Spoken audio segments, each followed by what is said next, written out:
morning, everyone. This is Director Bishotsky. It is 10 o'clock, so I think we want to get moving. And I'm just going to turn this over to Trent to start with some logistics, and then I think he's going to turn it over to Carol.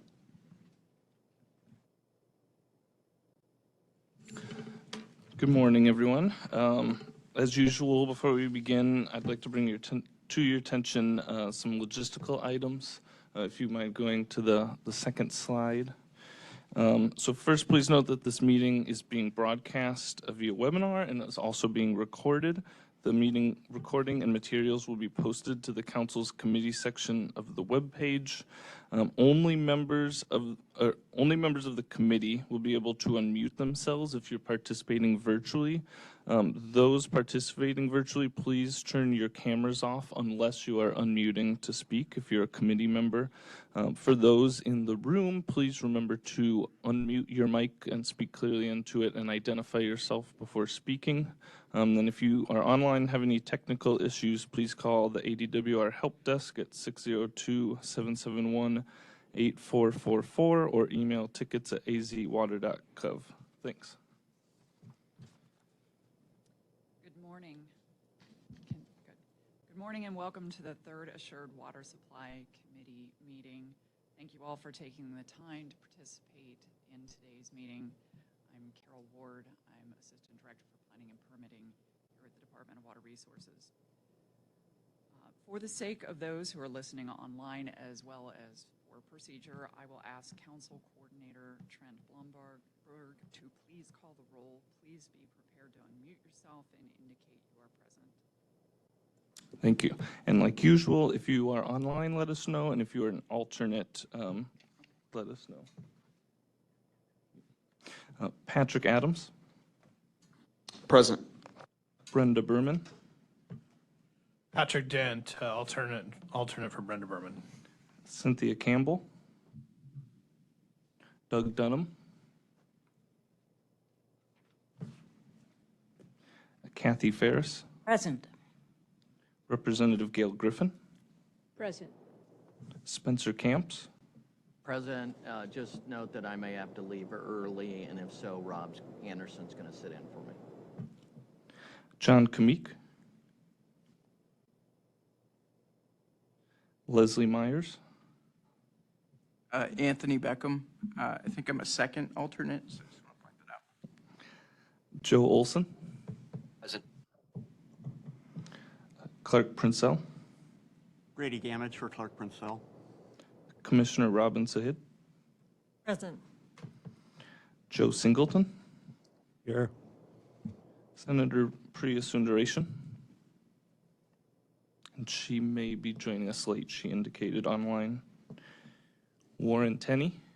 Present. And Sandy Watson. Thank you. Okay, also with us today from the DWR staff, we have Nicole Klobus, ADWR Chief Counsel, as well as Emily LaDolce, Groundwater Modeling Manager for the department. We will get right into the agenda. So this is our agenda for today. I'll quickly review the committee's objective and guiding principles. We'll have discussion of the Phoenix AMA model, and then we'll wrap up with next steps and closing remarks. Thank you, Jennifer. That's okay. Okay, next slide, please. As a reminder, the objective of the Assured Water Supply Committee is to review and make recommendations for updates to assured water supply policies to address the challenges revealed by the modeling projections. Our deliverables are policy recommendations that meet the objective and the principles, and our focus is development of high priority, well-constructed proposals, keeping the timeline in mind. Next slide, please. And as a reminder, our principles.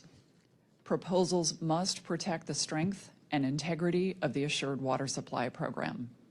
Proposals should enable future growth without reliance on mined groundwater.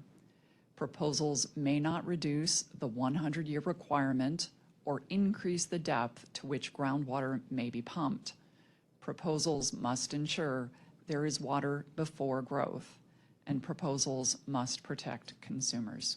Next slide. So as we noted, the recent modeling projections are the driver behind this committee's objective. We have received questions and comments regarding the model, and we committed to this committee and to the council that we would dedicate time to responding to those questions and having discussion. Today's agenda will focus specifically on this topic. Next slide. This is a more detailed agenda of what we will be reviewing today.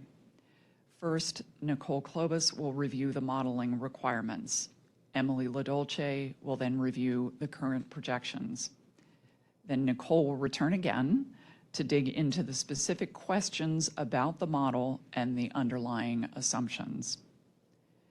And to understand how altering certain assumptions would affect the model projection, the modeling team has put in the work to build several illustrative model runs. I want to specifically thank Emily and the modeling team for that effort. It is a significant task to fit in on top of their existing demands on their time, and they did not hesitate to tackle the job. It's truly appreciated, and I think all of you will appreciate it when you see the results. And then we will have time for discussion. So with that, we will dig into the model requirements, and I will hand this over to Nicole. All right. I think so. Okay.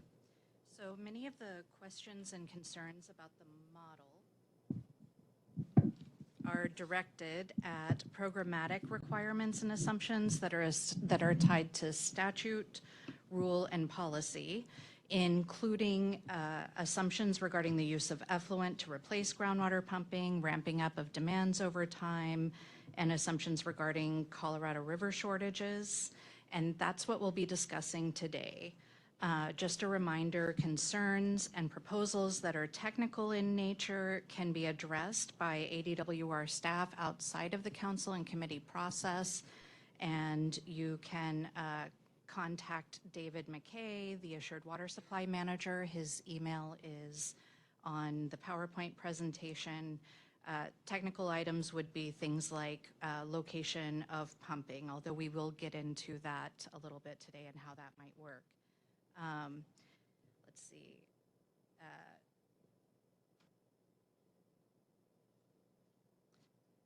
So we have certain modeling assumptions that we require for the Assured Water Supply model runs. Applicants must use the department's numerical model for the AMA to demonstrate physical availability of groundwater for assured water supply purposes. Wells or pumping locations may be moved with the agreement of the well owner, and there are some other requirements associated with that in our policies.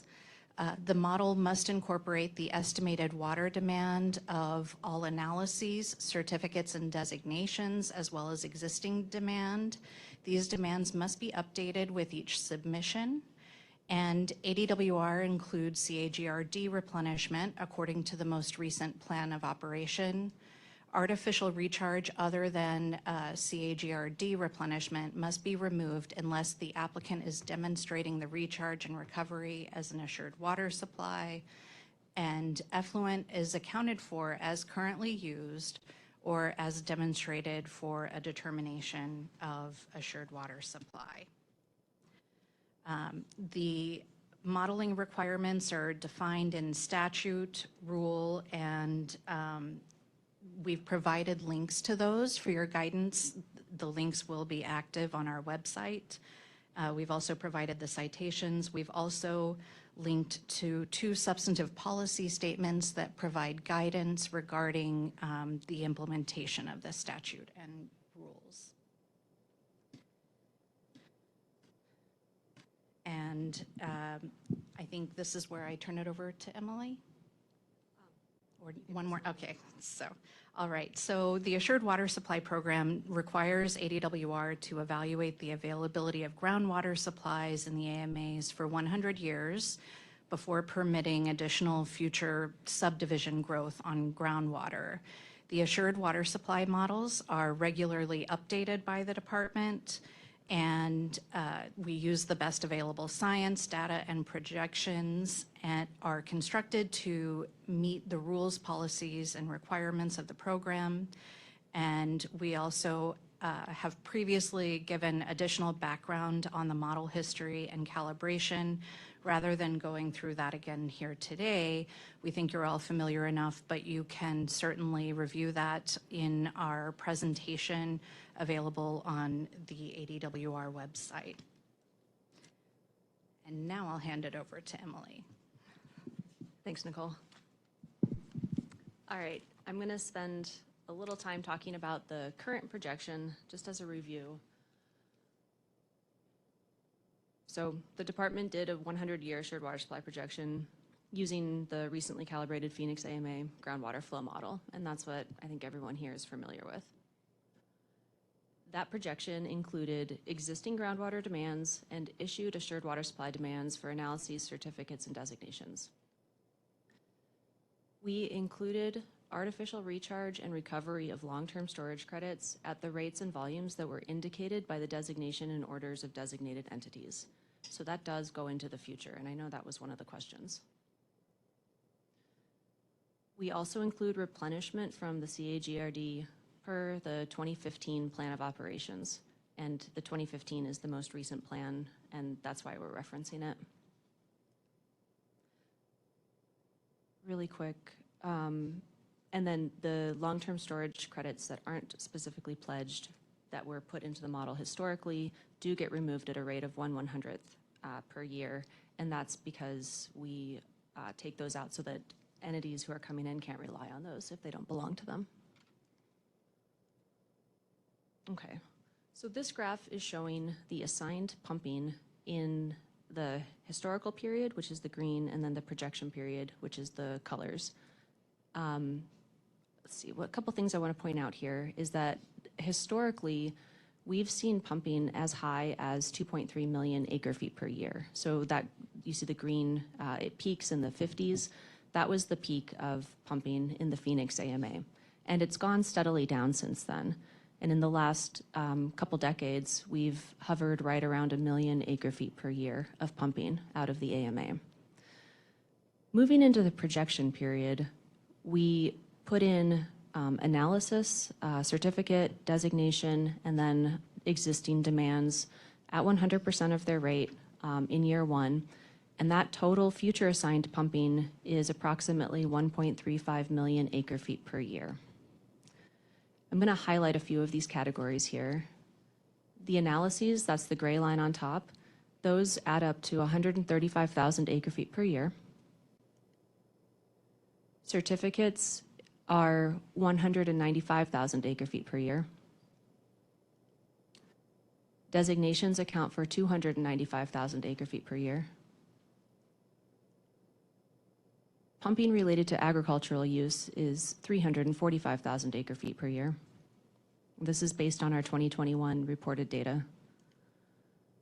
And you can't really see that, but all other categories equal 380,000 acre feet per year. Some of the other categories are municipal, that's not associated with a designated provider, industrial, long-term storage credit, and then other.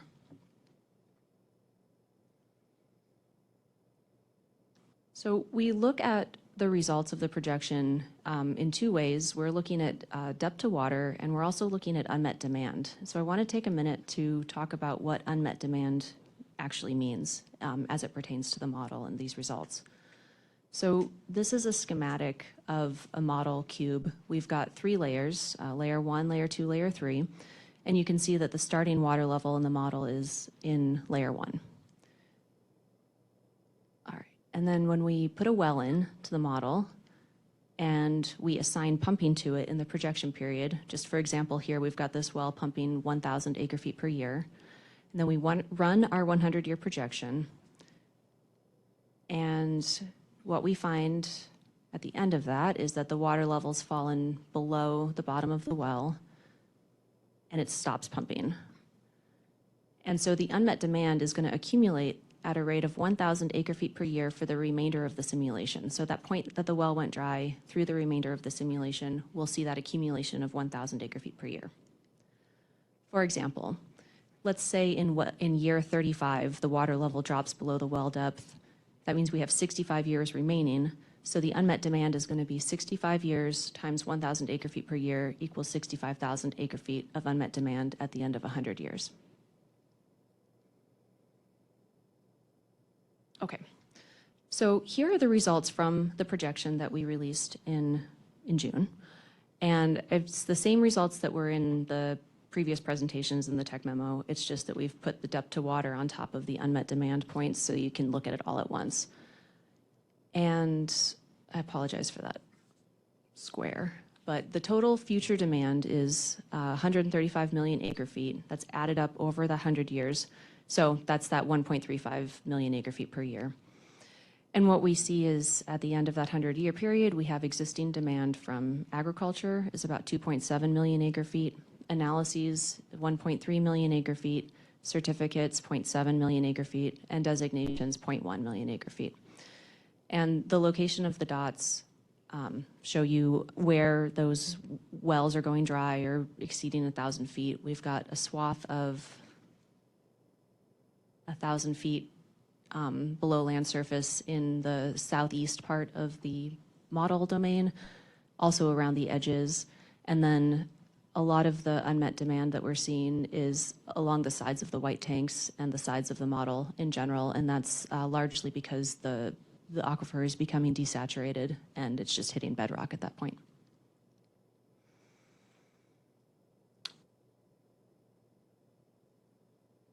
So I'm going to turn it back to Nicole to talk about some of the questions that we've gotten. All right, Carol went through earlier our list of modeling questions that we are going to attempt to answer today. So the first is the model update process. And, I think it's important to understand the distinction between the model update and the projection update. You can consider that the distinction between building and running the model. So the models that ADWR develops and maintains are updated every 5 to 10 years. And when we talk about updating the model itself, that's a major effort that involves updating the modeling code, reviewing new data, and recalibrating. And sometimes that can involve changes to the structure of the model if we know more information, if we get new information about the structure of the aquifer. The projection runs get updated continually. In particular, when applicants bring model runs to ADWR associated with a particular application, they would be expected to complete annual updates of any new recharge that should be incorporated, any new pumping that should be incorporated, future well location updates based on application-specific information that we receive. And in addition to that, ADWR also runs projections periodically for planning purposes or based on new information received.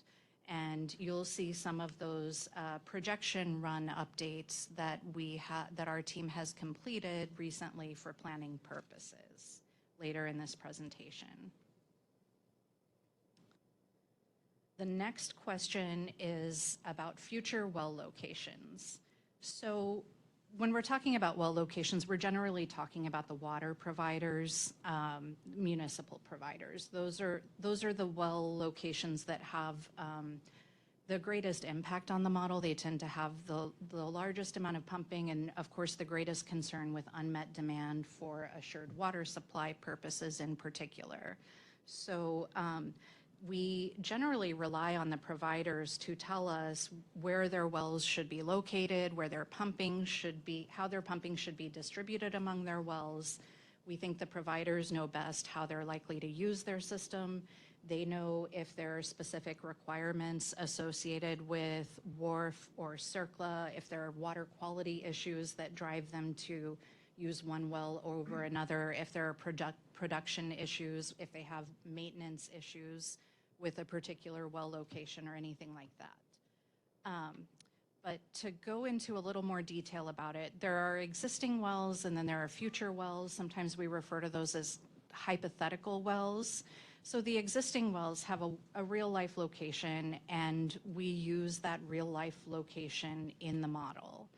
Future wells are hypothetical, and so we have to estimate their location. And when ADWR is developing a model, given constraints given a number of factors, ADWR generally assumes one well per model cell across the footprint of a proposed development. We know that it is extremely unlikely for everyone to drill a well in every half-mile square across the footprint of a development. So when we receive information from applicants or in particular from water providers about where that pumping is likely to occur, we are more than happy to incorporate those assumptions and change those pumping locations. We do have a substantive policy statement that describes the general constraints that we have on well locations. The main criterion is that we want an agreement from the well owners involved, in other words, the water providers. We're not asking the water provider or the well owner to agree that they will absolutely use that pumping distribution map for 100 years. We're asking them to agree that that is a reasonable basis for us to use those assumptions, that those are likely well locations, or that it's just reasonable to assume they might use that pumping map, even if they won't necessarily use those exact pumping locations every year down to the acre foot. And so far, just so you know, we have not received any requests to move wells or redistribute pumping for the Phoenix AMA model. So we do not yet have any new modeling projections based on new well locations. One of the major constraints that we have for future well locations is the service area statute. It's 45-493A, which says that in an AMA, the service area of a city, town, or private water company may not be extended primarily for any of the following purposes.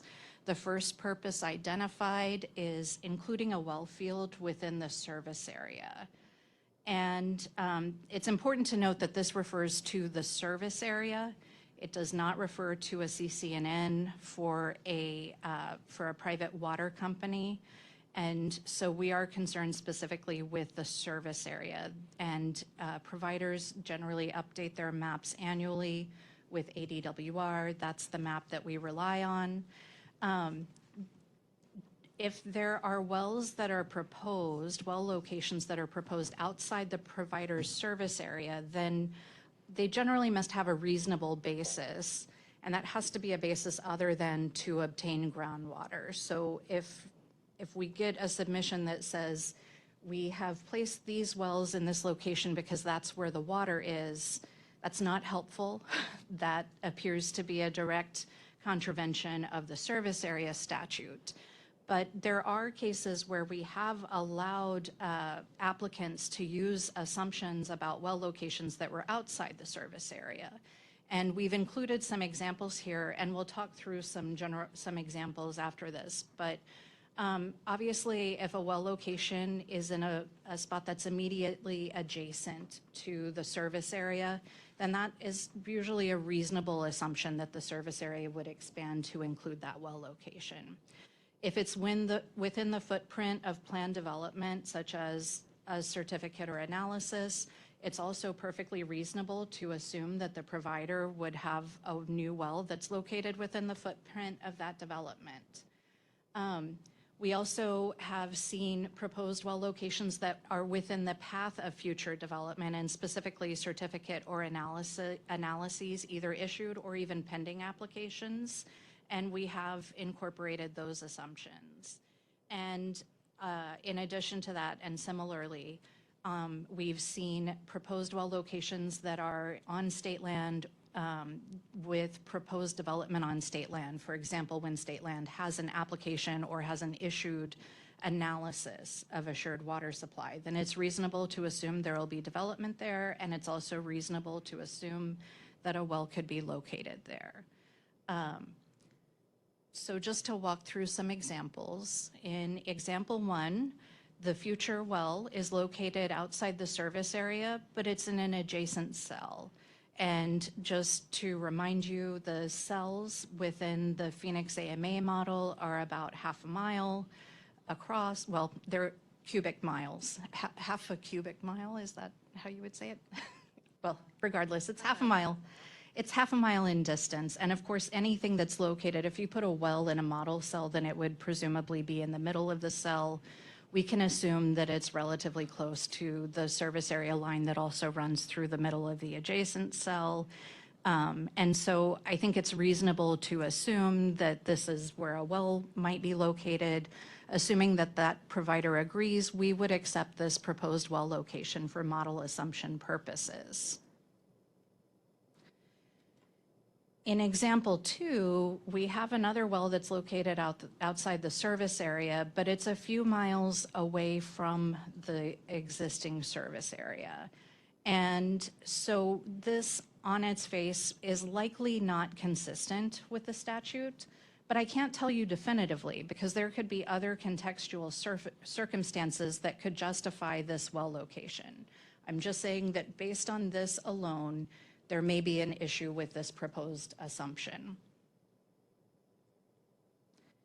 And then in example 3, we have something that's nearly identical to example 2, but it's that well that's located away from the service area is on a path that's in between the service area and an issued analysis footprint.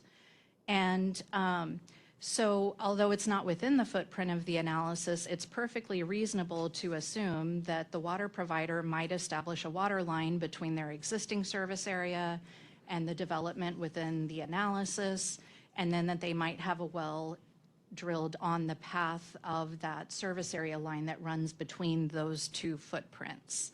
And so we would accept this as a reasonable well location that's not drilled primarily, that's not primarily for the purpose of incorporating a well field into the service area.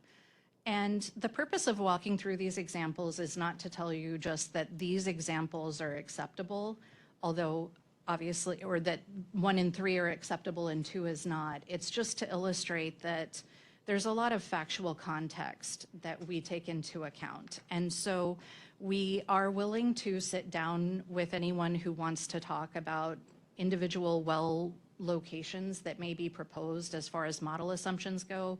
We have done that. We have agreed to proposed well locations after having conversations. Sometimes a conversation is helpful because then we can understand more about what's intended, why those well locations are proposed, and also guide you on how to explain that to us when that is submitted in writing.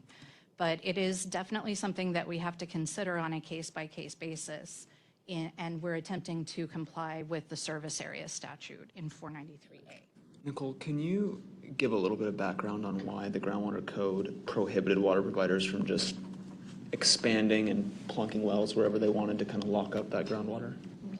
Well, and, I will give my understanding of the background, recognizing that we certainly have an expert who could probably give us much more detailed information. But I would just say that my understanding is that, the groundwater code was developed by agreement among stakeholders of various sectors of water users, and particularly including farmers and municipal users.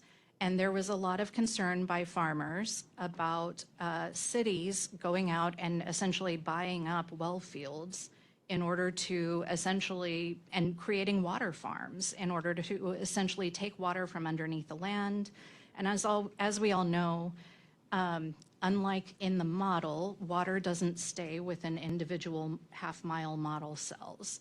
So if you're pumping water out from underneath your land, you might be pumping water out from underneath the farmer whose land is right next door to your water farm. And the service area statute, the service area right in particular is very expansive, and it's not just expansive, but it's allowed to grow over time as the service area expands, which is natural. It should be able to expand with the natural progression of urban growth. But the farmers wanted to ensure that there would be some constraint on that, and that municipal providers wouldn't be able to effectively expand their service area right just to incorporate a well field and to pump water that ends up pumping farms dry.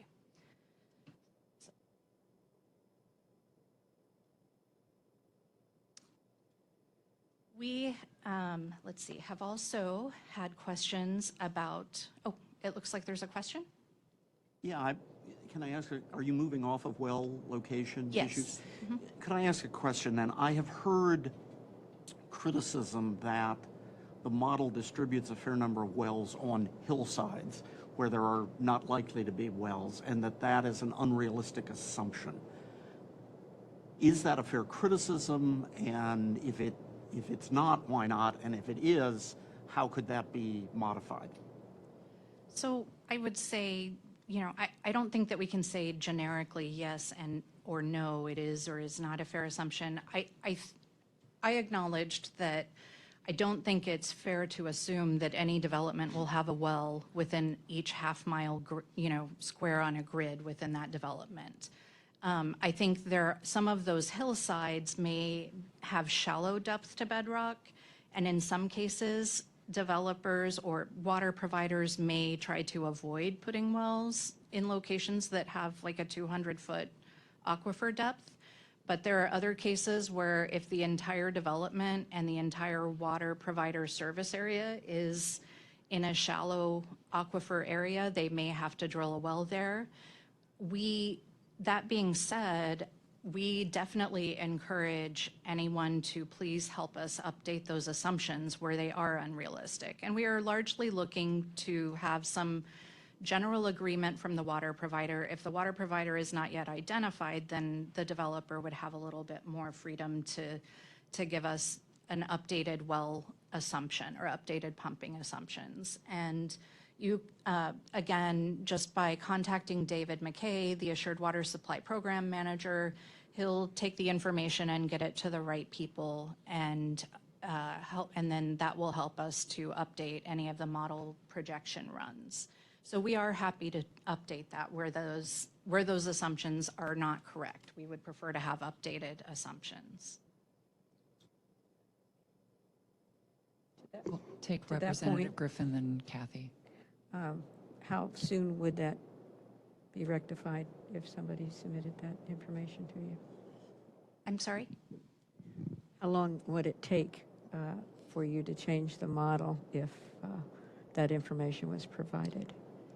I think it probably depends on the timing, what other activities our modeling team is undertaking, and what other pending deadlines they're working on, as well as how much information we get. So I hesitate to guess. I know that they work as quickly as possible to turn around the model projection runs. Do you have a ballpark? So I think we had talked about if we got some updated projection information, we would want to get some like critical mass from people so that we weren't just responding to individual stuff. But once we did have something that we were prepared to respond to, it would take about a month or two. Kathy? Kathy? So a point of clarification here, Nicole.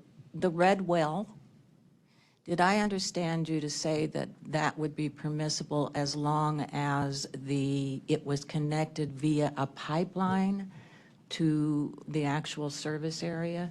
Yes, or if that's the intent, if they describe that as the intent to connect that analysis footprint and development to the main service area, but then also add in a well somewhere along that pipeline path. Okay, thanks. I think Spencer had a question. Yeah, do you mind pulling up the map with the wells the slide with the map showing the wells that go dry over the 100 years?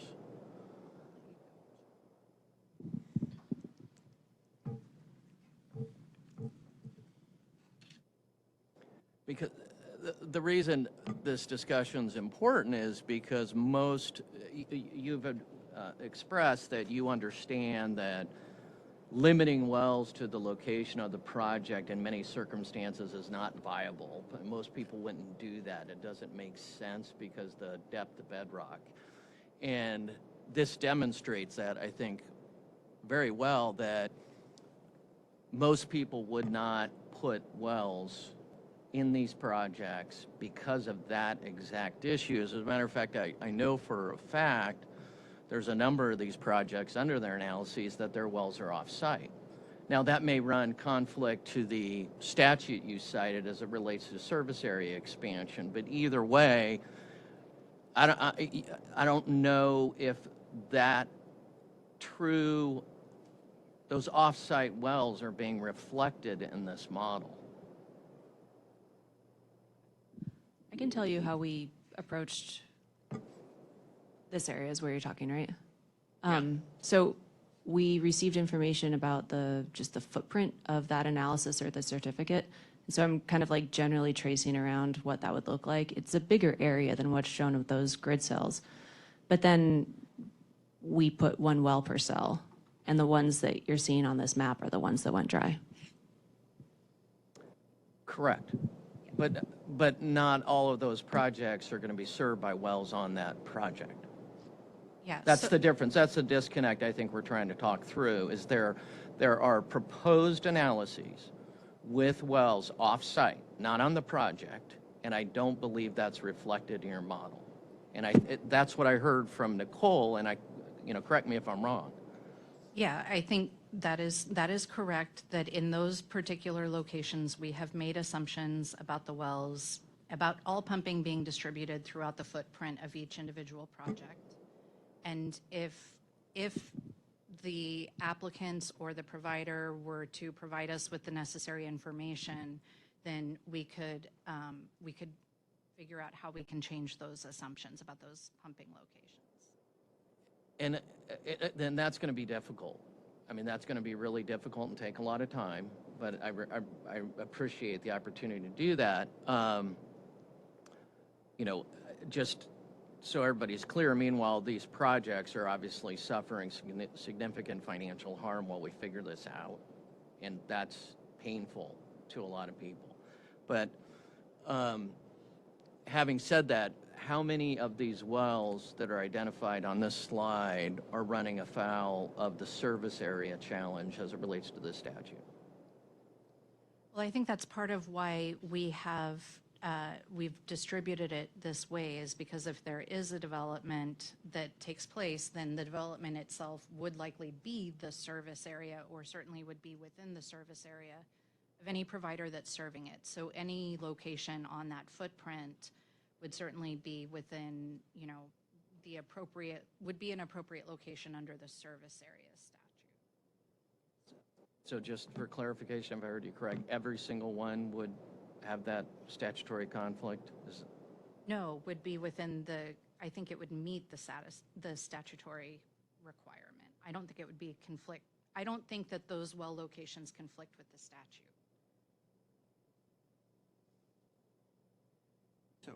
Okay, are there any more?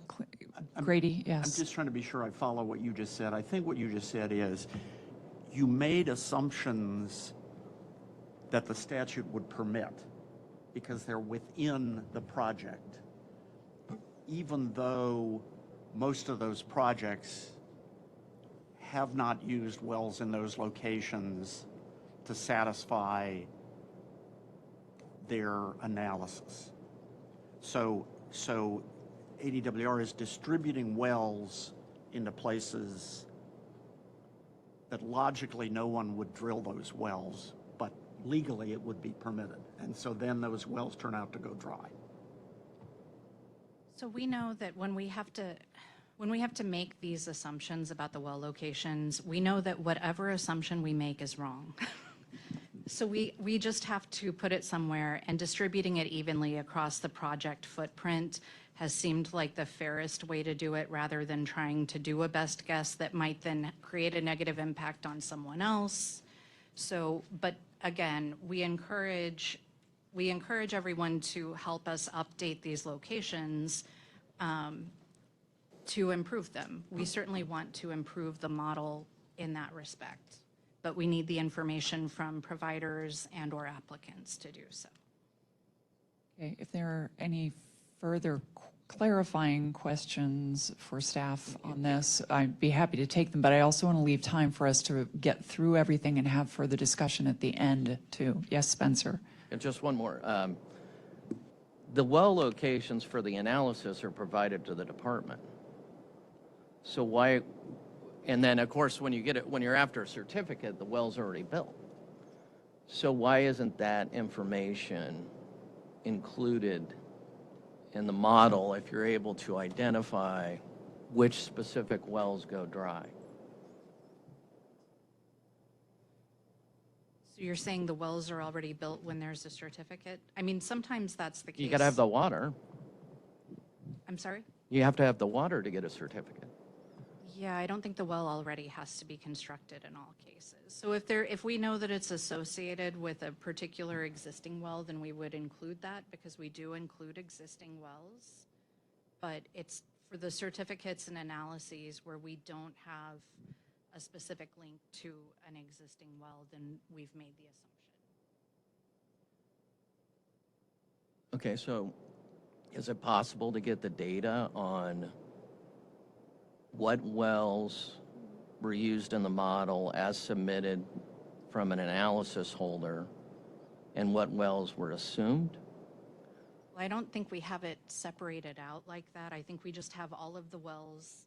I mean, the well locations, whether they're assumed by ADWR or whether they were submitted by an applicant or a provider, can all change as long as, you know, it meets the criteria in the substantive policy statement, and as long as we have generally like the agreement of the provider that it's a reasonable approach. So I don't think it matters if it was assumed versus a submitted well location. And some of those have just changed over time, particularly on the SRV side of the model. If I can jump in.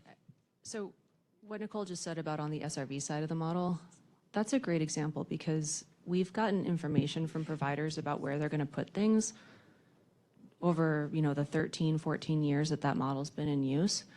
And that is reflected in this projection.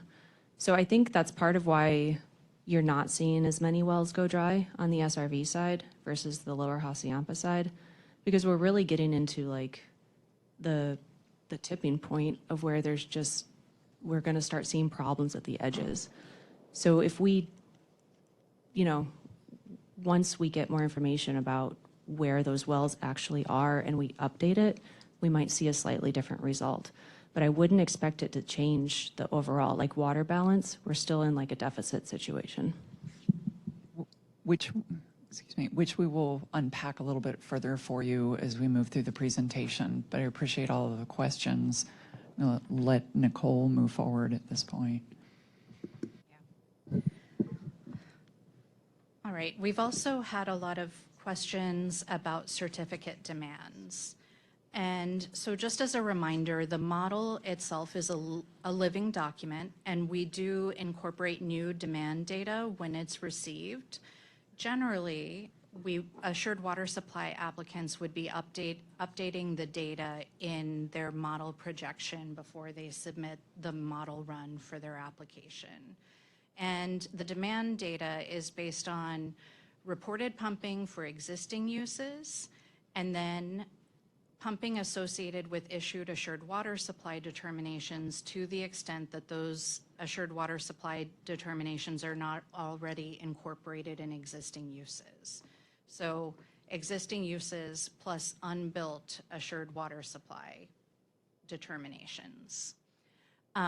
We use the existing pumping volumes that are reported by the end users, and in the Phoenix AMA model, the existing uses that were reported in 2021 were assumed to continue for 100 years. And we also talk about the estimated water demand. That's the volume that we used for anything that was unbuilt as far as analyses, certificates, and designations. And the estimated water demand is a defined term in our rules, and that essentially matches what was issued when the department issued the formal determination for those.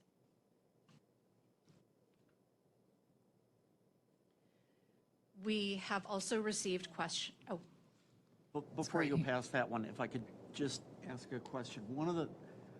If I understand this, you make the estimated demand at the time the analysis is issued. And let's suppose that a project takes 40 years to build out. If 20 years into that build out, the demand is on a trajectory to be 50% of what was originally in the analysis, you don't modify it until the project is fully built out. Is that right? Do I understand that right? So we can reduce the volume of an analysis that is reserved and used as an assumption if the analysis holder submits a request to the department to reduce that. Often, well, the only time that we have so far received those requests are when they intend to include the equivalent volume in another determination, particularly a certificate. In rare cases, they'll want to shift it over to a designation, but generally to issue a certificate. So it is deducted from the analysis and shifted over to the certificate. And then when it is built out as a certificate, obviously the provider is serving those homes, and the existing demand is what gets incorporated, and then both the certificate and analysis demand would fall off. But even if we were to issue certificates for everything within the footprint of an analysis, and then there were, say, 1,000 acre feet of water left over, even as long as that analysis has not been extended, as long as the term of the analysis is in effect, we would still assume that extra 1,000 acre feet per year is there, unless the analysis holder asked us to eliminate that from the assumptions. And part of the reason we do that is they could come in with a plat change a couple of years later, and they do, and that could require additional water to be directed toward a certificate within that footprint. But if the analysis holder wants to cut the number, can they do something to indicate that without having to shift that water to some other use? Yes. Yeah, they can basically submit a request to reduce the volume of the analysis. Thank you. Just what definition of unbuilt did you kind of use in the model? I mean, what's the line in the sand for that? So that transition is usually implemented by the applicants. So, but I think that generally, I mean, I don't know, do you have information about that? So on the SRV side, because the applicants have been coming in and updating that model continually, there's probably less of a kind of a buffer between the unbuilt versus the already built. And we do use reported data. So when we see the reported data, that's coming in, that replaces the certificates or the analyses. On the Hassayampa side, a lot of it is currently unbuilt. And so that would be more in the unbuilt side. Does that help answer it? Well, yes, but also I'm just trying to understand, as it relates for modeling, what is considered unbuilt, and what's the trigger for you to shift a demand from unbuilt to built? The certificate or? Yeah, I don't think that we've ever analyzed that from a legal perspective. So I don't know that we have a legal trigger or definition. So it's definitely not the issuance of the certificate, because we have issued certificates and there can be some time before they actually go forward with construction and serving houses. Nicole, can you hear me? Yes. Hi, thanks. This is Doug with EPCOR. I guess to follow up on Grady's example there, if you have a master plan analysis sitting there and it's going to take 40 years to build out, we're now 20 years into the project, and half of it has been certificated, half of it is at that built stage. Here's people in the homes and are being served. The department, as long as that analysis remains in effect, it hasn't expired or been reduced by the landowner, you still rely on that total analysis volume, or do you split the baby, so to speak, and use existing demands for the occupied certificates while still using the analysis demands for the portion that remains unbuilt? There will be instances in the model where we are relying on actual demands for the portion that's built and then the analysis demand that is unbuilt. Okay, thank you. Okay, Nicole, if we could move forward, thanks. So we've also received a lot of questions about why we don't ramp up the model demands over time, particularly for the assured water supply demands, and instead we assume a static volume of the build-out demand. So we have our physical availability rule, which specifically references using the estimated water demand for the issued assured water supply determinations that are not yet included in existing demands. And that is, as I mentioned earlier, that's the demand that's determined by ADWR when we issue a determination. And we cannot change that determination after it has been issued. And just as a side note, under the material plat change statute and rule, certificate holders can change their plat to increase the number of lots as long as the demand decreases from the original estimated water demand. I also mentioned that there could be cases where they might have a plat change and come in and need additional water from their analysis to accommodate additional water demands from that plat change.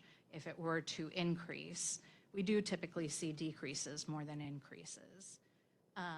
And then partial assignments also require a split of the original estimated water demand, and we assess the material plat change determination based on that original estimated water demand number. So there would be some complications if we were to change the estimated water demand number for a specific determination after the fact, particularly for certificates. Grady? So this is the part of the model that drives me the craziest because it is so wildly at odds with reality. The model assumes all the units get built at once in the first year and starts using water. I understand you feel that you're constrained to do it that way by the existing statutes and rules. What would it take to change the way that assumption is done? Can it be done administratively if you're convinced somehow? And I don't know what the change would be, but what I'm trying to get at is what is the legal constraint to making a more realistic assumption about the way in which an area will build? Is it a statutory constraint? Is it a rule constraint? Is it just an administrative practice constraint? Well, I think it would take a rule change. It's a rule constraint. And the rule, you would need to have the one you've cited, 12.716, about physical availability would have to be changed somehow. Yes. Has the department given any thought to doing that to make this a more realistic assumption? Nicole, this is Doug again. Well, hang on just a minute. Let me respond to Grady. So we've had stakeholder discussions, and I would say that certainly there is room to have that discussion today after we get through the presentation, and we've also we've completed a model projection run that will help illustrate what that might look like. Thank you. And I want to pass this over to Kathy. She's been waiting to speak as well, and then Doug will get to you. Okay, and I just don't want to belabor this, but what's reasonable is all in the eyes of the beholder. And if you want to change something, it's almost like you've got to say, well, what is more reasonable? And I'm not sure there's a more reasonable approach to take. So unless we can show definitively that this is unreasonable, we're all kind of just dancing around the edges, I think. I'd like to get on to the rest of the presentation because I think there's going to be some more information that would be useful for us. Okay, and now I want to get to Doug, and then we'll move on. Doug, go ahead. Thank you. Just real quick, I would caution jumping into doing what Grady suggested. It doesn't work that way across the board. If you're developing on raw desert land, slowly ramping up that demand will spread the impact out over time, which could work in your favor. If you're doing that on top of ag land, because urbanization uses so much less than the ag, it works against you. Thank you, Doug. Nicole?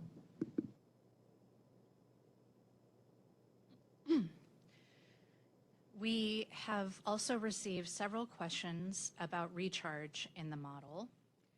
And the model does include future artificial recharge that is included in assured water supply determinations, as well as the recovery associated with those determinations. Specifically, the SRV model incorporated storage and recovery locations that were proposed by designated providers in the Phoenix AMA associated with their designations, and that was maintained when the SRV model was combined to create the Phoenix AMA model. To protect stored water for the storer, existing artificial recharge that is not associated with assured water supply or with CAGRD replenishment must be removed from the model, and future artificial recharge then cannot be included unless it is expressly associated with an assured water supply demonstration.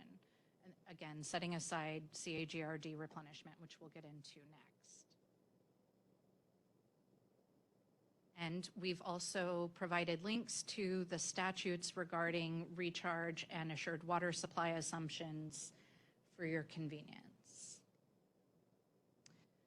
When it comes to CAGRD replenishment in the model currently accounts for groundwater replenishment based on the CAGRD plan of operations. And their most recent plan is from 2015. I know they are currently working to develop their next plan of operations. So there is one thing that we should note, and that is that the June assured water supply model results assumed a ramp up of CAGRD demands that was consistent with the 2015 plan. And so that was it ramps up ultimately to 84,200 acre feet per year at the maximum, at the peak. When we were having conversations about this, we realized that it does not make sense to ramp up the CAGRD if we're going to assume full assured water supply pumping on day one. So you will see some projections that incorporate both.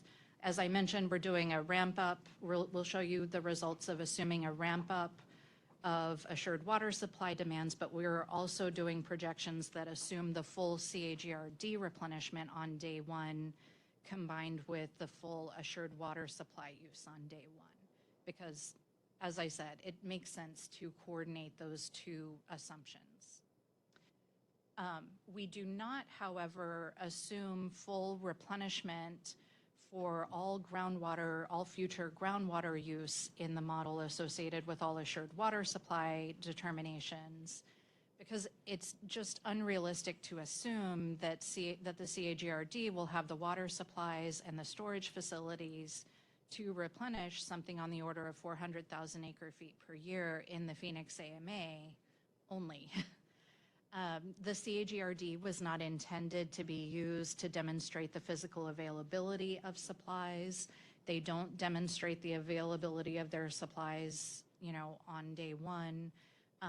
They are only intended to demonstrate consistency with the management goal. But as I said, we have incorporated 84,000 plus acre feet per year in the Phoenix AMA of presumed replenishment by the CAGRD. Go ahead, Spencer. Where'd you come up with the 400,000 acre feet? Is that over 100 years or what is that? That's the difference between the 2021 volume of pumping, which is a little bit under 1 million acre feet per year, and then the projection pumping, which is that 1.35 million acre feet per year. The unmet demand. It's not the unmet demand, it's like the future projected issued demands, let's say. So all issued, yeah, not unmet, just issued.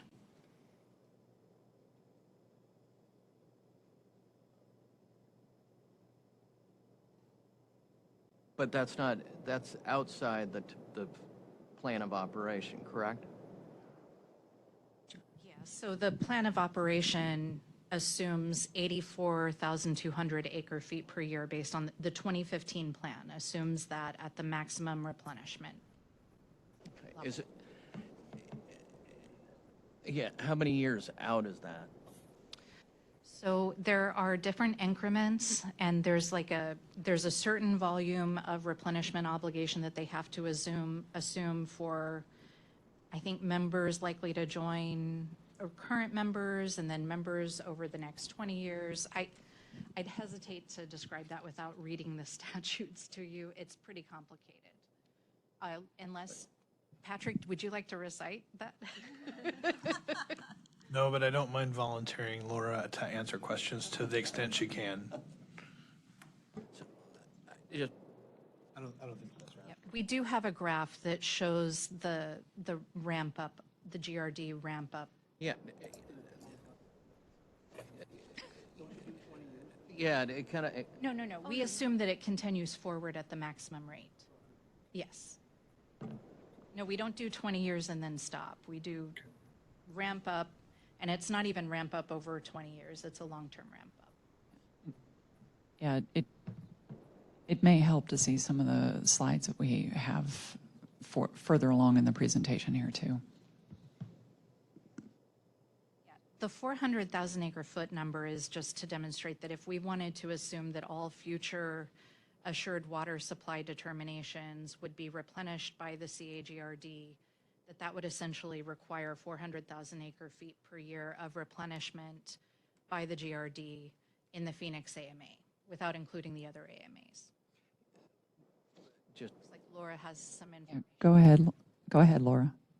Just real briefly, thank you, Laura Grignano, CAGRD manager. I was just pulling up the plan of operation, and the 84,200 is the estimated 100-year replenishment obligation for current and future members.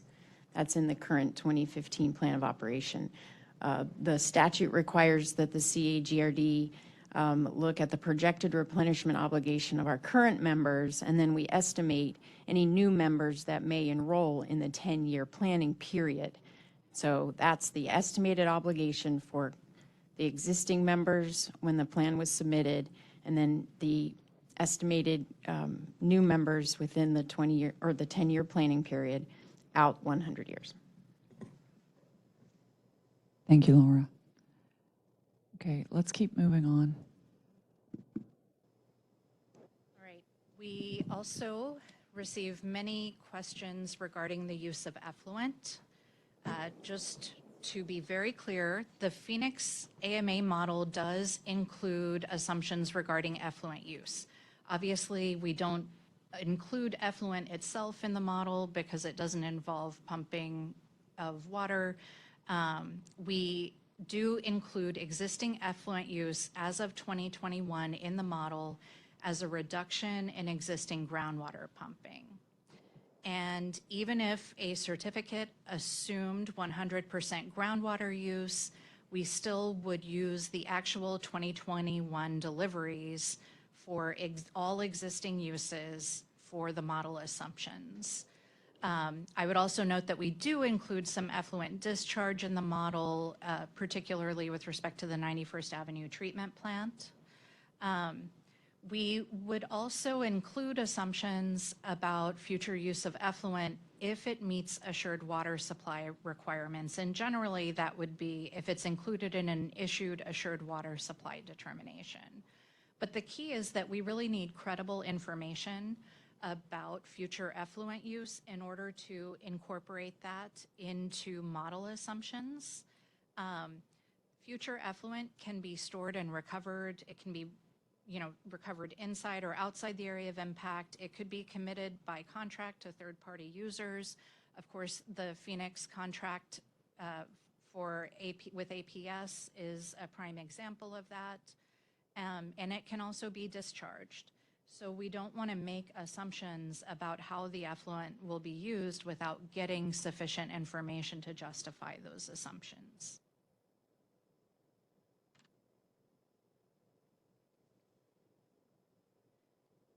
And now I'll turn it over to Emily for the model runs. Thanks, Nicole. So we did put together a series of 4 illustrative model runs to kind of look at the impacts of some of these things that we've been talking about. And before I get into it, I just want to note that these are really intended for discussion purposes and they don't necessarily meet assured water supply requirements. So we just want to have a conversation about the results. Here are the results, or the models that we're going to be looking at, or the projection runs. So there's the baseline, which is the original one that we released on June 1st. Then we have scenario 0, which is where we took out all of the future analyses of assured water supply pumping. Scenario 1 is we allowed the analyses, the certificates, and the designations to undergo a ramp-up period that followed the same ramp-up schedule as the GRD replenishment. And I have a graph to show you what that looks like. Scenario 2 is we brought in GRD replenishment at the 2114 rate in year 1. So we're calling that the 100% GRD year 1 scenario. And then scenario 3 is basically we took scenario 2 and then we deepened all of the wells in the model to fully penetrate the aquifer to see how that would change things. So in the baseline 0, 1, and 2 scenarios, all of the analysis, certificate, and designation wells are fully penetrating the aquifer, as well as the municipal wells. We preemptively deepened them for the projection. And then, so for scenario 3, the additional wells that got deepened were everything outside of those categories, so the agricultural wells, industrial wells, other.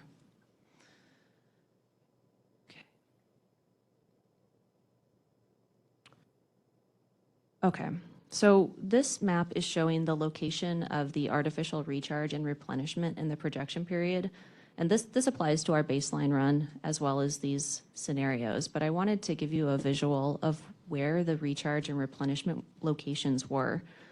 We've got them color-coded. The GRD ones are the pinkish color, and then other artificial recharge facilities are green.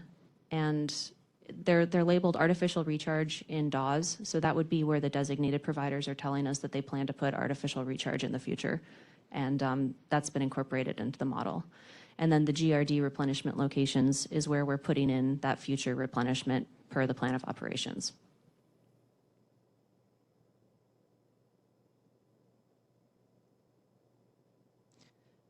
This graph is showing the GRD replenishment ramp-up schedule. So like Laura said, it's the estimated 100-year replenishment obligation for current and future members. We took this from a table in their report. And we've got, let's see, estimated obligation is the blue. You can see it starts in 2015 at a little bit over 30,000 acre-feet per year. We've got, it goes up per their plan, I think this is 2035, that it is at about 70,000 acre-feet per year. And then we just did a linear increase up to that 100-year number, which is 84,200. And after 2114, we held it steady. The orange dots on this graph are the reported replenishment obligation. So we took the GRD annual reports to ADWR and we plotted it on this graph so that you could see how the actual replenishment compares to the estimated obligation. In general, it's lower. Okay, so assigned pumping in the assured water supply projection. This is the graph that I showed you previously, so I'm just going to breeze through it with the analyses, certificates, designations, ag, all other. Okay, and then for comparison, here's what the demand ramp-up scenario looks like. So we've taken the analyses, the certificates, and the designations, and we've allowed them to ramp up at the same level as the GRD replenishment rate. So I'll just flip a little bit so your eyes can take that in.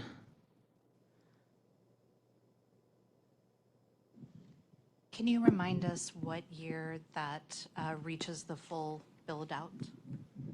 Oh, sure. So since the GRD reached full in 2114, we assumed full build out in 2114 as well.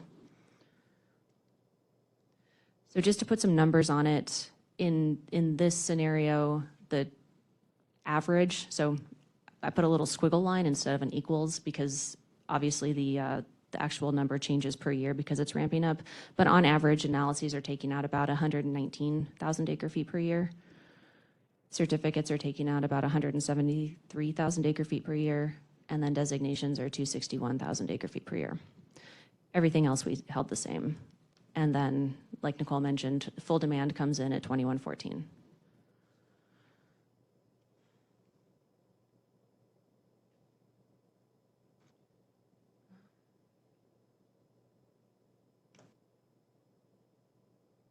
Okay, so the next series of slides are maps that look like this, and I'm going to be flipping between the baseline and then each scenario so you can see what changed in terms of simulated depth to water at the end of 100 years, as well as locations of unmet demand. And then the little box up there that has the total unmet demand, that's going to change for each scenario. So we've got it broken out as the total, and then also where we're just looking at existing municipal and assured water supply sectors. So for our baseline run, that's the 4.86 million acre feet number that you're familiar with. And then if you're only looking at muni and assured water supply, it's 2.1 million acre feet. And I have a summary slide at the very end that looks at all the numbers all together. So don't feel like you have to write them all down. Okay, so here's our no analysis scenario. And what you see is that some of the biggest differences in terms of depth to water and reduction in unmet demand are happening in the lower Hassayampa subbasin. There's a pretty big change around the white tanks here. And on average, the water levels are about 200 feet higher than they were in the baseline scenario.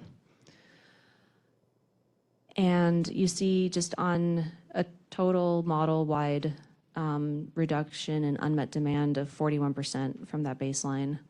And then when you're looking at only the existing municipal and assured water supply sectors, the unmet demand goes down to 0.64 million acre feet, which is a 69% reduction from baseline.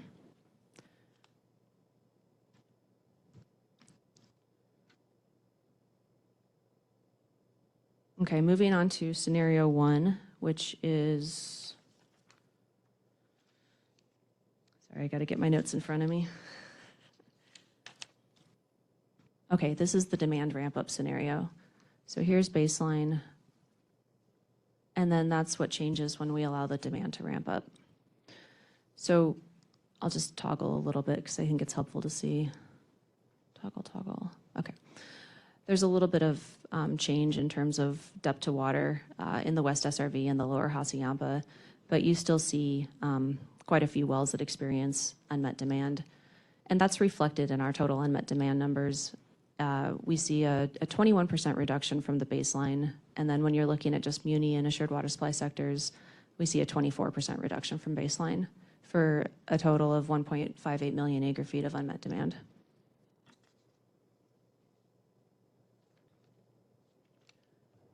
Grady, go ahead.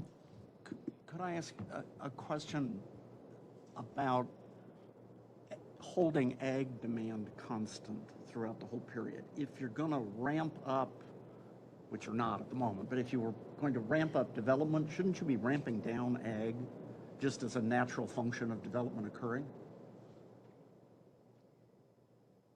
I guess on this particular model one, we were just focused on the like analyses and certificates that we got in. And so we wanted to see the impact of, hey, like these developments are definitely not built yet, but they're planning to be built. So what happens if we let them build up at kind of a ramped up schedule? I guess we didn't talk about another assumption, which would be that It just seems conversion. to me that as we try to reach toward realistic assumptions instead of ones that seem unrealistic, like the immediate buildup of everything, one of them would be to look at how much of this development is taking place on agricultural land, and that should be removed from the model as you go in a quest for reality.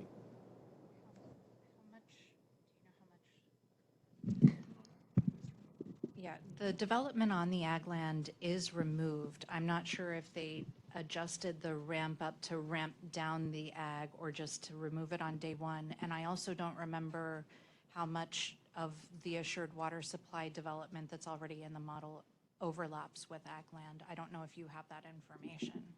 I don't know off the top of my head, But sorry. if the development, if you're removing ag land that's being developed, you're holding the ag constant, the number in. Well, you're okay, assuming so. the ag will be relocated and will continue to pump at the same rate? Oh, no, that 345,000 acre feet that you're referring to with ag, that's after we've removed ag pumping that intersects a footprint of a development. Yeah, all of the ag pumping that was assumed in the June 1 model, and I think in these models, in these model projections, is outside of assured water supply footprints because we turned off the ag pumping on day one in association with turning on the assured water supply pumping. So if there is an overlap with ag pumping, what that means is that we actually left out the ag pumping that would likely continue during the initial part of the 100-year period while that land is waiting to be developed. So if anything, it probably underestimates the groundwater pumping that would occur from ag pumping.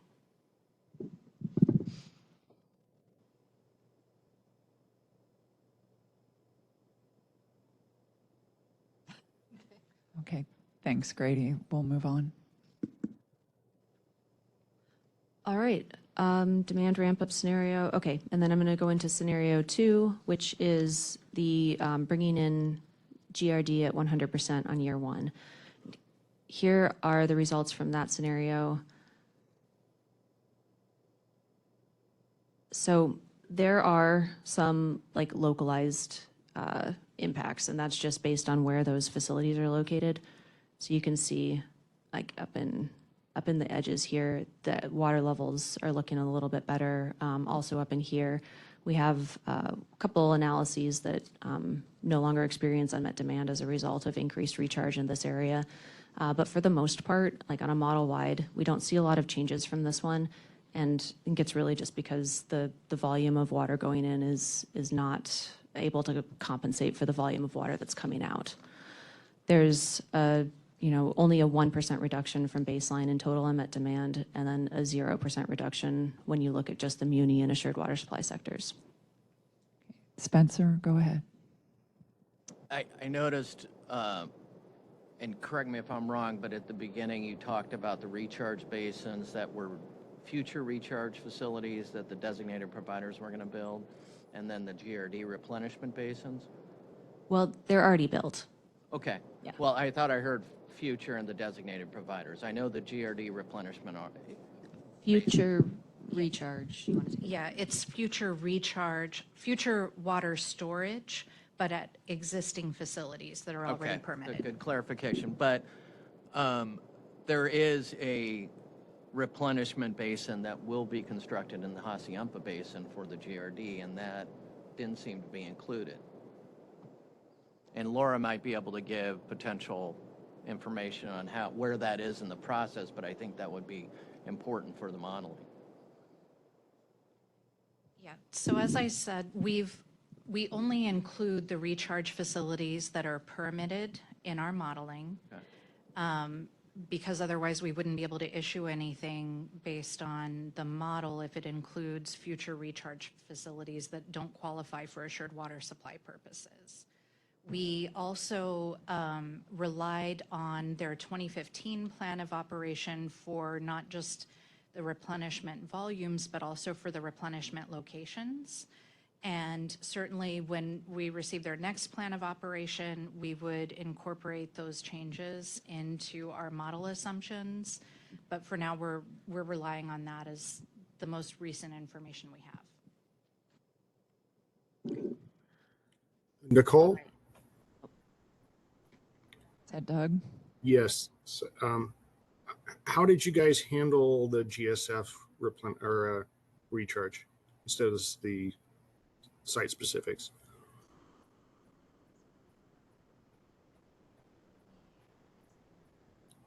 Yeah, so that in lieu water, as it was reflected in the 2021 reported pumping volumes, we just carried that forward.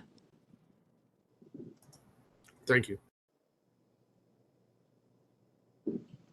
Yeah, and I think then we would have had to remove that.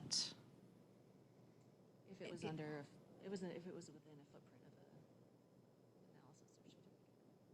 Well, we would have removed the credits that would have been accrued as in lieu water.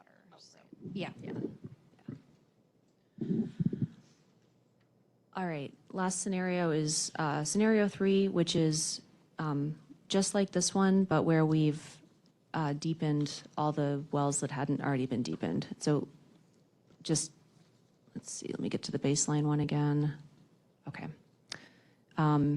If you look down to this lower Buckeye area, that's where you're going to see the biggest change. And there it is. A lot of those wells that were previously seeing unmet demand no longer do, because that's that agricultural pumping. They were primarily shallow wells that went dry earlier in the simulation. So total unmet demand reduction from baseline, there's an 11% reduction from baseline in this scenario. But when you look at just the muni and assured water supply sectors, there's a 0% reduction, and that's because those wells were already deepened.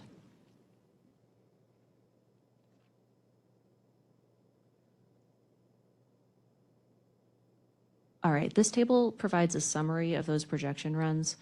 We're looking at each of the scenarios, and then the first column is total unmet demand at the end of 100 years. So this is everything in the model.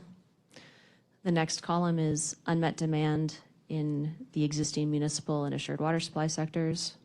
So that's this one when we're looking at those protected categories.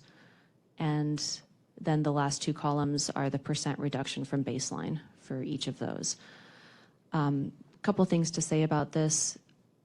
Removing the analyses had the largest impact in our modeling runs.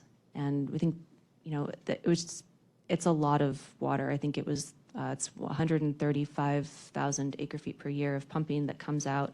That's a substantial volume.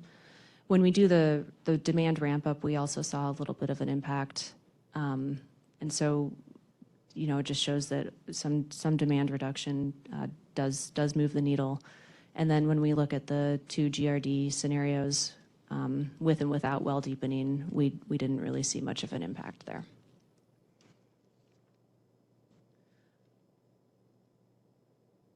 Okay, so I'd like to open it up turn it back to Carol. Okay. Thanks. Thanks, Emily. Kathy, you had your hand up. But I will. Oh, I thought you were. You looked like you were. No, I first of all, I want to thank you for this. I think this is very, very helpful, very instructive. And I'm not a modeler, as you all know, and I learned a lot about what you're doing and how these models work. I guess my takeaway is you can change the assumptions, you can change how you slice and dice this, but you've still got unmet demand in every one of those scenarios that you put out there. And I think that's the reality that we are facing. We are facing unmet demand. And rather than try to, quote, fix the model so you eliminate all of that undemand, we need to figure out how we're going to be sustainable in our use of groundwater and how we're going to allow the kind of growth that is possible given our water supplies. What other kinds of things do we need to do? I don't think eliminating the unmet demand is the issue. I think it is living sustainably in our means, and I think your modeling shows that. And I really appreciate what you presented today. It's very helpful to me. Thank you, Kathy. I appreciate that. Staff put a lot of work into it.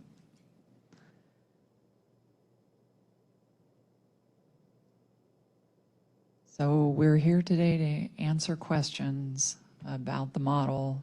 I know we've had a lot of them. You've asked a lot of additional details today. Are there further questions for staff? Spencer, I'll go with you first. Yeah, I appreciate this, and I also appreciate the extra work on the scenarios. I think that's helpful. You know, and you know, I agree with a lot of what you said, Kathy. You know, we do need to look forward to sustainable development.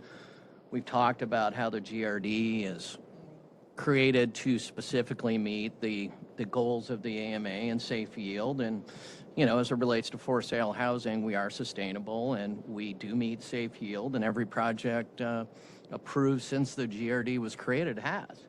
And that's why it's frustrating to see good growth stopped while other uses can continue that mine groundwater, and that's not good water management. And we haven't really talked much in this committee about those kind of modifications, but I will say that, you know, effluent was one of the discussion items. You didn't run a scenario on effluent. You know, Arizona, I think, has done a phenomenal job developing a lot of programs to reduce groundwater use, encourage recharge and replenishment, and we don't take advantage of that really in a lot of ways. The long-term storage credit program is a good one, but it's a good one for that private individual, incentivizes that private individual to monetize that recharge. It really doesn't help the aquifer. And we all know effluent's going to be recharged and it's a future use. I understand you're reluctant to put that in the model because it's a future supply that you can't quantify. But we should. For all intents, it's going to happen. We know it's going to happen. But I think where our program lacks kind of a robust aquifer protection component is we don't have any program that benefits the aquifer other than the GRD, really. The GRD is the only one that protects the aquifer. And everybody has concerns about the GRD. I don't really understand them. It's got to be the largest district in the entire country that's sole purpose is to put water back in the ground. I mean, who else does that? And it does it in a 3-county service area, and I think it's a phenomenal mechanism that works well. Yeah, it's going to run out of water someday. It sure is. It will run out someday, but not now, and the controls are in place to prevent that happening. But we don't have a good program to benefit the aquifer. So we would like, and we put comments in to propose that we look or consider that a certain percentage, and we would propose somewhere in the neighborhood of 50% of effluent is recharged to the aquifer for both private utilities and designated providers. We think we need a program that directly recharges effluent into the aquifer, not for a private party to monetize it, but to the aquifer. And we would like you to consider that in your scenario runs.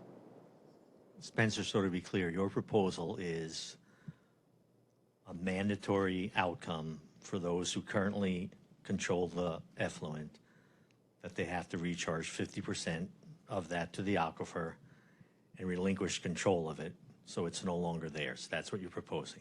That is correct. If we're serious about protecting the aquifer Okay. without sacrificing our economy, we need to make big strides in protecting the aquifer. So how would this impact the future plans of entities who are discussing today and looking for investments today for direct potable reuse to make up for some reductions that might become in Colorado River and to make their current uses more sustainable. I think we ought to have a conversation about that. But when it comes to stranded investment, my industry kind of is feeling the pain right now. So I'm happy to talk about somebody else's stranded investment.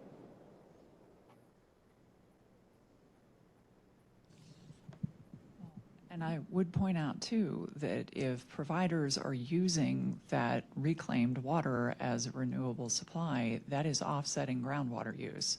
So instead of actually recharging it to the aquifer, they're putting it to direct use, which is actually more efficient. If it's a concept people are uncomfortable about, that I understand that. But we ought to have a conversation about a program that benefits the aquifer. Carol? Yes, Doug. To Spencer's suggestion there, I find that very difficult to accept the concept. We reuse nearly 100% of all effluent we generate. It either goes directly to offset current groundwater demands for landscaping, other acceptable uses, and we are storing that for future use to support the very projects he's concerned about being able to move forward. So this doesn't really solve anything. In my book, it makes it worse for us. I do have one question for the modeling team there. How was the groundwater allowances that are in the designations? How is that reflected in the modeling scenarios?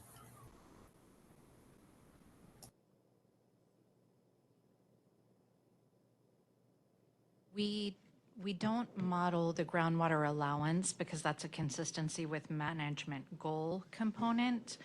But to the extent that the designations include a volume of groundwater, that volume is included in the pumping in the model assumptions.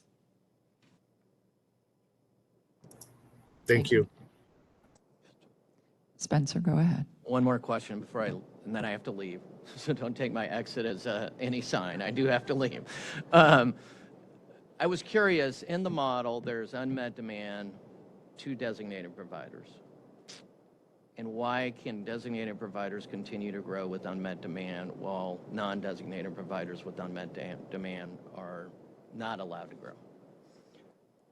So ADWR has decided that it's not advisable to immediately move to revoke designations, just like we have decided not to immediately move to revoke certificates that don't have lots that are sold. We would prefer to move towards solutions to the problem rather than focusing our energy on revocation proceedings.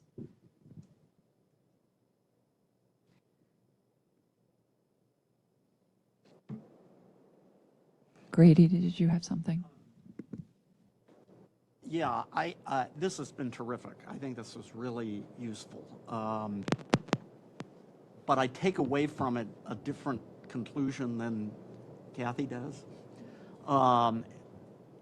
Yes, there is a problem, but this is not a huge problem. It is not, it's 4 million acre feet in your existing run, half of which is agricultural. And it seems to me that the goal of making the model as realistic as possible is an important goal. And if recognizing some kind of reasonable ramp up takes a rule change, it seems to me worth talking about that. And I appreciate very much the willingness you've expressed to listen to people about the well placement issue. I am troubled that no one has come in and taken advantage of that. Because I've heard a lot about it, of grousing about it, and those people ought to like put up or shut up. So to the extent any of you out there are listening, put up or shut up, come in and talk about the well spacing. But it seems to me if you did the well spacing and you recognize some kind of realistic ramp up, which admittedly may take a rule change, you're getting down to where the municipal growth component of the problem is getting fairly small. Not saying we should ignore it, but it's getting small enough we should be able to deal with it. The other thing that puzzles me that we've now identified today is that there is 345,000 acre feet per year projected of continuing agricultural demand that is not displaced by urban growth. I'm puzzled by that. I'm wondering where it is. And I'm wondering if that is a realistic assumption, and if it is, if there's a way to deal with that, which maybe involves compensation. I don't know who it is or who's doing it, but it seems to me a combination of dealing with that agricultural problem and some other changes in the model will get very close to resolving this, which isn't to say that we shouldn't make other changes in the way we deal with groundwater management. But it's not a big enough problem that it can't be solved, I would hope, relatively quickly, because I share Spencer's concern about the impact this is having, both reality impact and perception impact on Arizona. Kathy? Oh, gosh. Do you want me to Grady. talk to the? Hold on, if we could have You wanna go staff ahead? respond. You want to respond? Thanks. Thanks. So I can answer a little bit about where the agricultural pumping is located. And although we don't have it outlined on this map, we do have two Native American reservations, the Gila River and then the Salt River Maricopa Pima. And so those have, those have agricultural wells, and their pumping is assumed to continue into the future. And then the other areas that aren't associated with the reservations would be the Buckeye area, like lower Buckeye along the Gila River. And then there's some down in the far southeast, kind of in the Santan Valley, Queen Creek, that would be existing pumping still. And as far as, I guess the point that I want to make here is that a lot of it is happening at the lower ends of the model, so like the down gradient areas. And a lot of the unmet demand that we're seeing is coming at like the higher parts of the model, the up gradient areas. So even if you were to reduce that, it doesn't mean that it's going to have an impact on those areas that are up gradient. And yes, it is all connected, but there are some places where turning off pumping has a larger impact than others. And in those agricultural areas, it doesn't have as big an impact on the problem areas as you might think. I always like to say that, agricultural uses tend to happen on flat land because that's more efficient. And people like to build houses in the foothills of the mountains because it's more scenic. So. Okay. So next up, we'll have Kathy, and then we'll go to Warren. So Grady, I guess what I'm troubled by is, even if you keep saying this is a small problem, we just get rid of this unmet demand and we're all good. What are we good? What happens then? We start issuing certificates and more assured water supply things, and then suddenly we're going to get there again. The road to growth isn't to mine our groundwater. It cannot be that. We have to figure out a more sustainable way to live and to grow into that sustainability. And I think Spencer agrees with that. I don't disagree with that. I don't understand this discussion about, okay, if we just solve this unmet demand, we're all good to go. We are not good to go. We have got to be more thoughtful and more proactive. Yeah, I don't disagree with any of that, Kathy. Okay. The question to me is, what should the transition be? Should the transition be shut off all growth right now and hope something happens and it gets worked out in the future? Or should it be figuring out a way to transition, and that transition continues to use some amount of groundwater as you begin to construct a long-term, more sustainable solution? That's going to get us where you want to be faster than shutting all growth off right now. So I don't know the answer to that question, Grady, but I do know that I don't think suddenly just deciding Arizona as, well, let's allow some more groundwater to pump is going to remove the stigma in the national news about what's happening in Arizona. It will make it worse. If we don't show as a state that we are on the road to sustainability and doing things in a thoughtful way, then, you're not going to be able to change that dialogue. I'll be quiet now. Okay, and I also want to give Warren a chance here, and I also want to speak to, let's remember, we haven't completely shut off growth. Growth hasn't just come to a hard stop. This is our pause as we're looking forward to deal with these issues. We know we're not in crisis. We have time to deal with this, but these are the discussions that this group needs to have, and I want to turn it over to Warren. So I have a few things to comment on. I think as we're looking at this unmet demand and what it's showing right now of the 4 point whatever million acre feet, that it is that the model in June also showed that we would see an overdraft of 387,000 acre feet annually at the end of the 100-year period. That is almost double of what the overdraft is right now. We would also be seeing a 185-foot decline in the aquifer, which is twice the historical average that we have, period that we have just gone through. So there's more than just the unmet demand here that we need to make sure we're being aware of. And I think while the unfortunate thing of, which was a very, again, thank you for the presentation, but the presentation confirmed what I feared is we are on a trajectory of having less groundwater to be able to meet the demands that we're placing on it.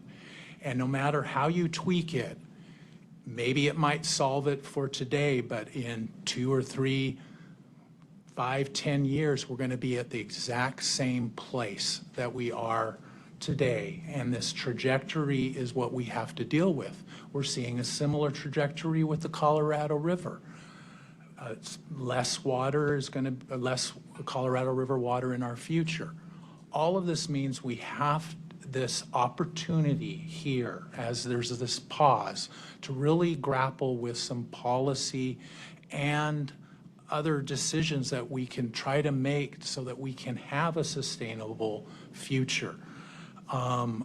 We really need to be making all of the exerted effort that we can to be looking at how to develop new supplies and how we can maximize the use of our water. Therefore, strongly would disagree with the idea of taking effluent out of the ability to be able to use that as a way for us to be more sustainable in our future by putting effluent to use as a under advanced water purification treatment. But I am open to, and I think we need to look at what are some of the developments that are occurring that are not subdivisions that can still occur under the Assured Water Supply Program that we could make sure that they are contributing to the groundwater, maybe contributing 50% or 100% of their effluent is something that would be helpful.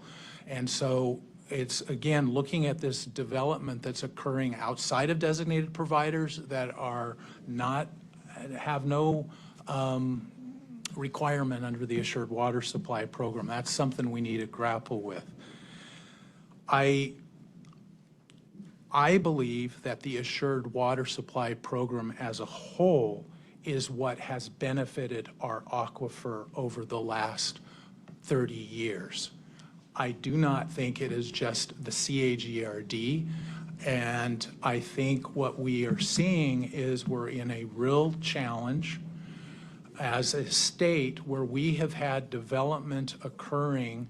We had a major paradigm shift 30-some years ago when the Assured Water Supply Program was put in place.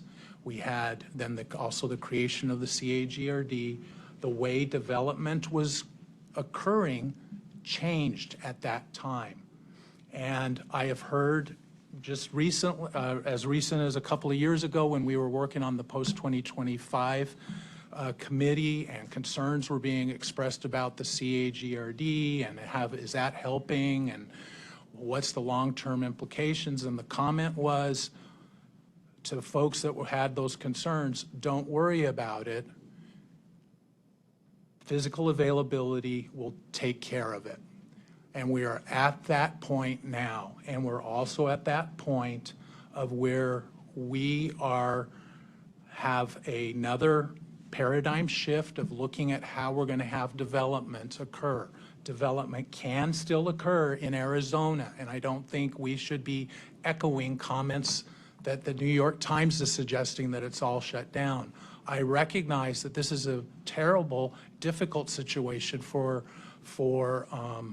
those that have been planning to build subdivisions, but it would be far worse for us to be sending the message out there that we are not going to continue to care about the consumer protection for those homes that are going to be built. That would have a bigger economic detriment than what is happening right now. But so with all that said, I think we can come up and find ways to address this situation. We need to be really pushing hard to bolster the supplies of water and opportunities that we can bring in so that we are not relying just on groundwater. Thank you. Thank you, Warren. And Rob, go ahead. Thank you, Carol. First of all, this has been very helpful. The presentation's been really helpful. And I want to say I particularly learned quite a bit about how you're handling CAGRD replenishment that I didn't understand. So I appreciate that.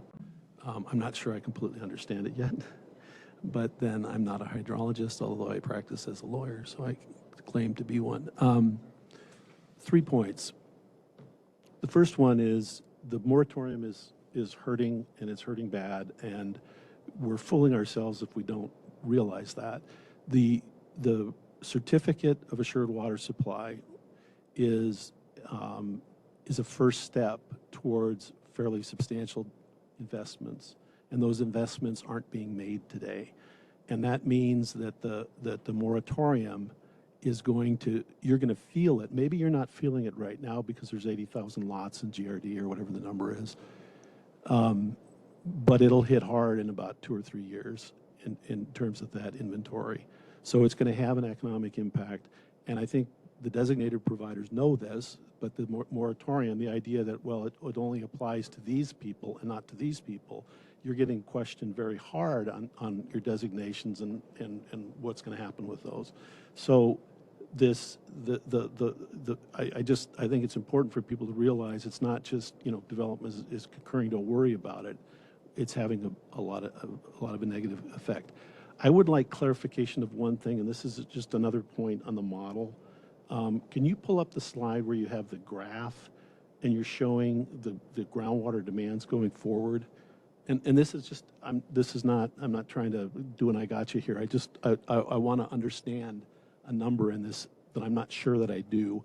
If you go to the graph that shows the slices of analysis certificates and designations.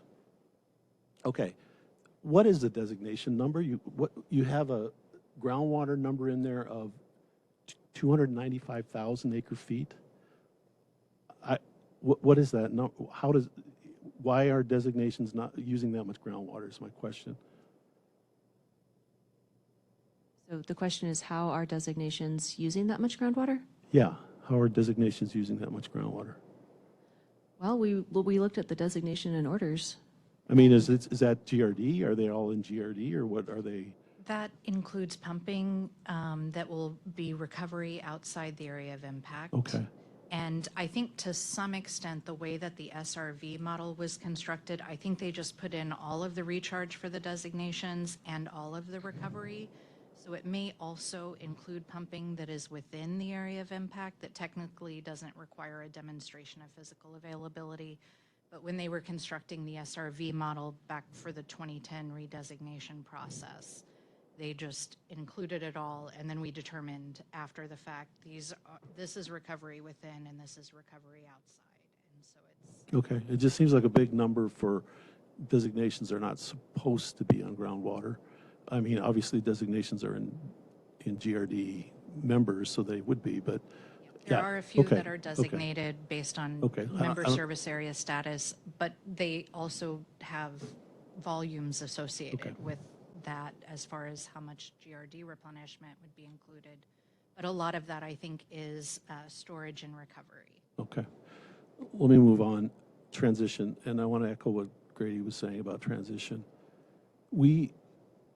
All of the major changes in Arizona water have all gone through transitions. If you think of the Groundwater Management Act adopted in 1980, it didn't just appear out of the blue. There was a case, the FICO case, that basically said you can't transport water around, which created the crisis, but it took about 5 years to fix it. And we got the Groundwater Management Act, and we had, within the Groundwater Management Act, a fair amount of grandfathering in that. When we had, and Kathy will remember, and I'm actually old enough to remember, when the Assured Water Supply rules were developed, they came sort of out of the blue in the development community. We were basically told to stop everything you're doing. And that moratorium was subsequently, I'm talking about 1987, 88, 89, that was lifted, and we worked out the GRD, and that was been the solution for the last 30 years. So but what we're doing this time is we're basically saying you stopped and until we figure this out. And I hope people the discussions that we've had today, I hope people understand how heavy a lift this is. Because the entire Assured Water Supply program was developed to, a key part of the program was to leverage the development and use of CAP water. You got a designation automatically in the Groundwater Management Act if you signed an intent to enter into a CAP contract. You were deemed as being designated. And very important part of our water management was making the cities and water providers get those contracts and utilize that water. That's been incredibly important to our aquifers. Well, now we're moving forward into a period where we don't have big buckets to grow into. And I understand that's part of the concern about continued growth on groundwater. But we have to reshape this Assured Water Supply program so it reflects that reality. And that's going to take a lot of work for us to do and to come up with one that actually works. If we basically say, no, we're going to just stick with the existing program, it's not going to work because that existing program was designed for implementation of CAP. We knew we had 1.5 million acre feet of water and we were going to grow into it. We don't have that anymore. So we have a lot of work to do in terms of this heavy lifting. And I'd like the group to understand, I think the group does understand that, but we, as with our prior, we have time, and to Grady's point again, we have time when we look at this model. We don't have wells going dry today. The model is 2% off. We have time to get this to balance. And we would like us to work on it. So anyway. Okay, thank you for that, Rob. And I have to interject one thing here. We knew when we got the Groundwater Management Act in place and the Assured Water Supply program in place that we were going to be growing into CAP supplies. And we knew we would have 40 years to figure out how to live within our means. And we've hit that point now where we need to do that hard work. Yes, this is going to be challenging. And it's a heavy lift for this group and for all those stakeholders who are hopefully communicating with all of us. We have a number of proposals that we have in front of us to start working toward some solutions. And we are coming up on the noon hour, and I want to be respectful of all our time. Let me take a comment from Representative Griffin here, and I have a number of things that I want to wrap up on the agenda just to move us forward in our next steps. So Representative Griffin, go ahead. Yes, thank you. This has been very educational. We have challenges. I think we've all admit that we have challenges, things that I see, we're all talking about withdrawals. We're not talking about deposits or the input. And there are things that we are doing that we're not taking into consideration with the WIFIP projects that we're doing. Well placement issues. We have solutions. Positive. This morning, the morning scoop was all positive. We're not bragging about the good things we're doing. 95 to 98% of the rains we get evaporates before we put it in the ground. Let's have a goal of putting another 5% into the ground with projects and counting those deposits and not just withdrawals. I think we have solutions. We need to be positive and address the challenges we have. New supplies are are out there, and we just need to count them. And it's not New York City that we're talking about. We're talking about Arizona, and we have handled the challenges in the past, and challenges will be in the future. But let's be positive on the things we are doing and the solutions that we do have without shutting everything down. Okay, thank you for that. All right, well, let me just wrap up with a few of our next steps here. So the next slide, please. Oh, thank you, Patrick. There we go. So the next Assured Water Supply Committee meeting is tentatively scheduled for Wednesday, September 27th at 1 p.m. This time had been tentatively held for a full meeting of the council, but since we just met as the council last week, and to allow some more time for development of the proposals that we're working on, we have decided to repurpose the time on the 27th to meet with the Assured Water Supply Committee to further discuss those proposals. And at that time, we hope to bring the alternative designation proposal, a build-to-rent proposal, and a wildcat proposal to the committee for discussion at that time. The subsequent Assured Water Supply Committee is tentatively scheduled for Tuesday, October 17th at 10 a.m., so make sure you've held that on your calendars. At this time, we have not set another subcommittee meeting. And then finally, I want to mention that the next full council meeting is tentatively scheduled for Friday, October 27th at 1 p.m. We are moving very rapidly towards our December deadline that we're hoping to meet. And I want to thank everybody for their participation today and for the robust questions and comments. If you have further questions, please do direct those to staff, and we will do our best to answer them. And we look forward to continuing to work with all of you to meet these challenges ahead. With that, Director Patrick, do you have any final comments you would like to make? Thanks, Carol. I just want to say, first I want to thank the department for putting this information together. That was an immense amount of work to compile this information, run these different scenarios, put the background together to answer some of these questions, and I appreciate staff for doing that.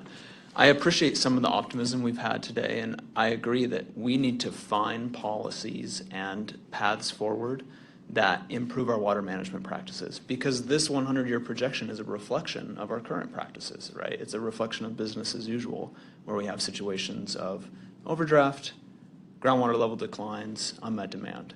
So the charge of this committee is to propose ideas that change our water management policies and practices to lead us down a path for a different future. I think the group of people that are around the table here are up to it.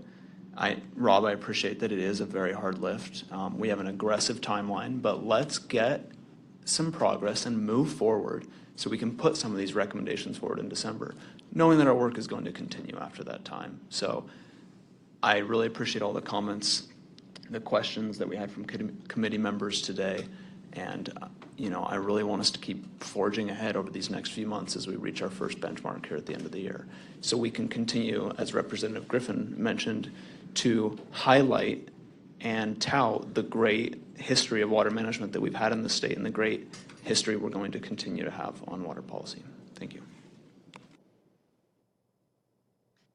Okay, and with that, it is noon on the dot, and we are adjourned. Thank you all.